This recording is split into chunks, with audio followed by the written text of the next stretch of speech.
आज के इस वीडियो में हम लोग पढ़ेंगे क्लास 10th का बहुत ही इंपॉर्टेंट क्वेश्चन।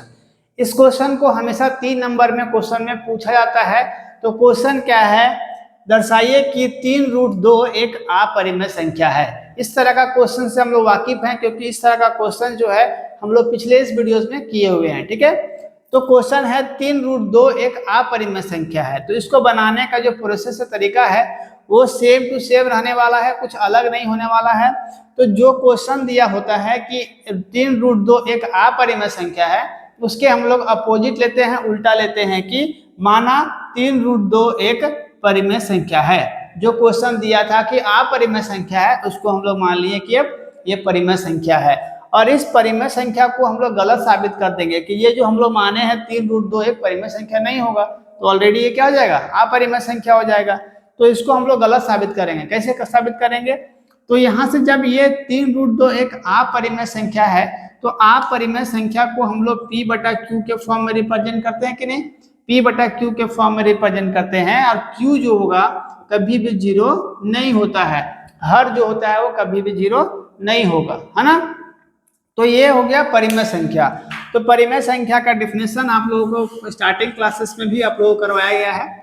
यहाँ से जब ये परिमेय संख्या हुआ तो P/Q के फॉर्म में लिख सकते हैं हम। यहाँ से 3√2 जहाँ Q not equal to 0, Q जो होगा वो 0 नहीं होगा, नॉट इक्वल टू, अगर काटा हुआ इसीलिए नॉट इक्वल टू हुआ, है ना। यहाँ से क्या करेंगे कि P/Q तो है, साथ में 3 यहाँ पर क्या है मल्टीप्लाई में, यहाँ आएगा तो डिवाइड में हो जाएगा। यहाँ से क्या बच गया, √2 बच गया। ठीक है, तो क्या कभी भी ये कौन संख्या हो गया, P/Q के फॉर्म में, तो ये क्या होगा, परिमेय संख्या हो जाएगा, परिमेय संख्या हो जाएगा, परिमेय संख्या हो जाएगा। और ये √2 जो है ये क्या है, √2 एक पूर्णांक है, √2 एक क्या है, पूर्णांक है। तो क्या परिमेय संख्या और क्या पूर्णांक संख्या कभी आपस में बराबर हो सकता है, तो ये बराबर नहीं हो सकता है। तो जो हम लोग एजम्पशंस माने थे कि 3√2 एक परिमेय संख्या है, तो क्या ये एजम्पशंस को फॉलो कर पाया, यहाँ तो गलत साबित हो गया कि कभी भी परिमेय संख्या और पूर्णांक संख्या दोनों, पूर्णांक जो होगा वो का आपस में क्या होगा, बराबर नहीं हो सकता। तो हम लोग लिख सकते हैं कि देयरफॉर परिमेय संख्या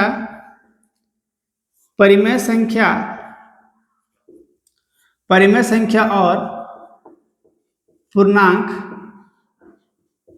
पूर्णांक कभी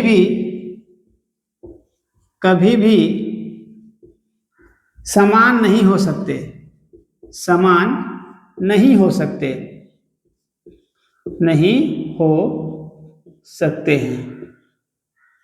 नहीं हो सकते हैं। इस प्रकार अतः हम यह कह सकते हैं, अतः √3 एक क्या होगा, एक अपरिमेय संख्या होगा, परिमेय संख्या होगा, है ना। इसका मतलब क्लियर हो गया होगा कि कभी भी परिमेय संख्या और पूर्णांक कभी भी समान नहीं हो सकते हैं। कभी भी परिमेय संख्या और पूर्णांक जो होता है वो बराबर नहीं हो सकता है। अतः हम कह सकते हैं कि 3√2 एक क्या होगा, अपरिमेय संख्या होगा। आपका इसका डेरिवेशन आप बुक में देखोगे या फिर और कहीं भी देखते हो तो इसका डेरिवेशन बहुत ही बड़ा है, लेकिन हम डायरेक्ट लिख सकते हैं कि यहाँ पर आपको देखने को मिलेगा कि यहाँ पर स्क्वायर किया गया है, फिर उसका कोई वैल्यू निकाला गया है, तो कोई दिक्कत नहीं है, वैसा भी आप बना सकते हो। लेकिन ये शॉर्ट में समझने के लिए बहुत ही आसान है ना। इसको भी लिखोगे तो आप कहीं भी आप गलत नहीं होगे, है ना।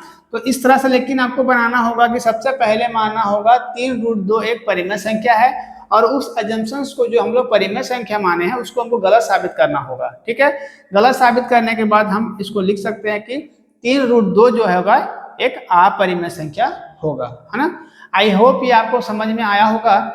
इस तरह का वीडियोस मेरे चैनल पर और भी बहुत सारे अपलोड हैं और रेगुलर होते रहते हैं। इस चैनल को सब्सक्राइब कर लेना है और शेयर करना है, ताकि जो और भी बच्चे होंगे वो मेरे साथ जुड़ करके अच्छे से मैथ्स पढ़ सकेंगे। मिलते हैं अगले वीडियो में, तब तक थैंक यू, टेक केयर, जय हिंद।